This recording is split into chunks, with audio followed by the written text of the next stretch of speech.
Hey guys, this is going to be a quick recap of the Bible Nerd workshop that we had the other night. A few of you were asking to go over it, so I am going to take some time and just go over each thing that we talked about. The first thing that you need is just a journal, and I like them big because I have lots of stuff that I want to write. And this is what I do. I just start kind of taking notes, and I'm going to explain more of what I'm going to put into this at the end after I go over all the sources. But you're going to want to get a journal and a pen because it's very important to take notes so that it can seep into you and that you can gain some understanding just by writing and processing it.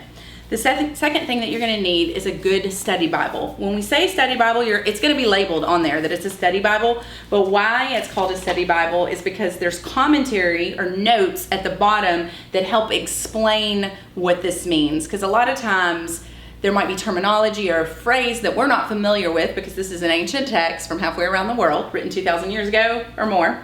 And down here will be notes on exactly what that phrase meant in that time. So it's going to help you to understand. We call that commentary. And then also if you get a good study Bible, there's going to be beautiful maps and just different articles and things in there. So I recommend the NLT Illustrated Study Bible. There's several others that I recommend, and we're going to give you the source sheet. We're going to post that on to the website. We'll post it onto the Bible Nerd Facebook group. And also, if you want to ever email me at becomingabiblenerd.com, I can get that out to you. And lastly, we want you to get a commentary. This is something where people get overwhelmed. We want you to start small and go at your own pace. So if you feel at any moment like, whoa, this is too much information, just start with your study Bible, taking notes. But what you're going to find is you might have a question about one of the verses in your study Bible. You'll go down to the bottom to try to get some answers, and since there's only a little bit of space there, they don't respond to every single verse.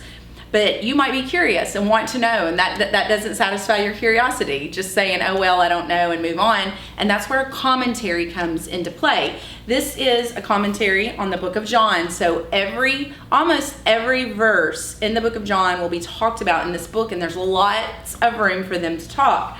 This one I like because it also has maps and articles and pretty illustrations to explain the things that you find. So just like a Bible, you will look up chapter and verse that you're curious about, and they are going to break it down for you. This one is called the Zondervan Illustrated Bible Backgrounds Commentary. There's lots of different commentaries out there. A lot of times we recommend people starting with Constable's notes. Again, you just need one to start with, and all it is doing is providing more notes that you find on the bottom of the study Bible. So it's not something overwhelming. You can order it on Amazon or your favorite bookstore. You can find them easily.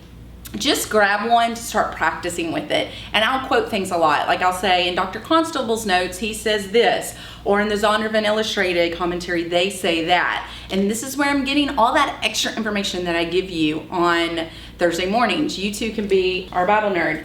Lastly, as you're reading, you need to understand the context of the day.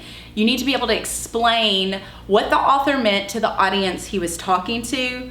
But then after that, we have to pause and think, what can we apply to our lives today from this reading? And so when we read the Bible, when we study the way we're doing, we're not just reading it to check it off of a list. We're stopping and thinking about it and learning what it meant in that day and then applying it to our life. This process can take time, but as we always say, we're in this is like a marathon to us. It's not a sprint. It might take the rest of our lives to get through the entire Bible, but I would rather walk away with having a knowledge of what God was saying in that time and what he's saying to me than just to have read because it was my duty and not really understand what I'm reading, but check it off on my list. So again, you have the rest of your life to finish this Word of God.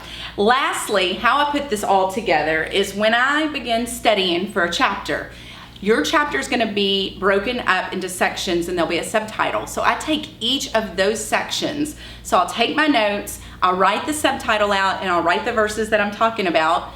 I'll read that section, and then I'll just summarize very quickly and easily. Some people have to write it out verse by verse. I don't have time for that.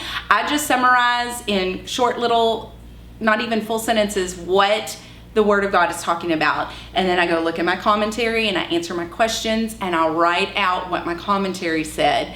And then sometimes there might be words that I don't really know what they are, even though I've heard them over and over again, like a Pharisee or tabernacle, or some of these words that are familiar because we've studied the Bible, but we couldn't really explain exactly what that is to someone.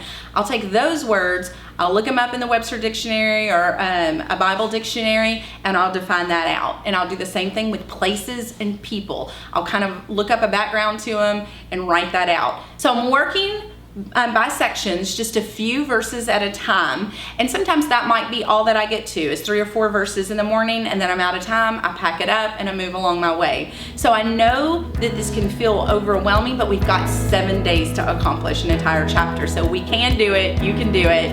And I hope this helps. If you have any questions, feel free to ask me by emailing me at becomingabiblenerd@gmail.com. Thank you. I'm looking forward to doing the study with you, and happy reading.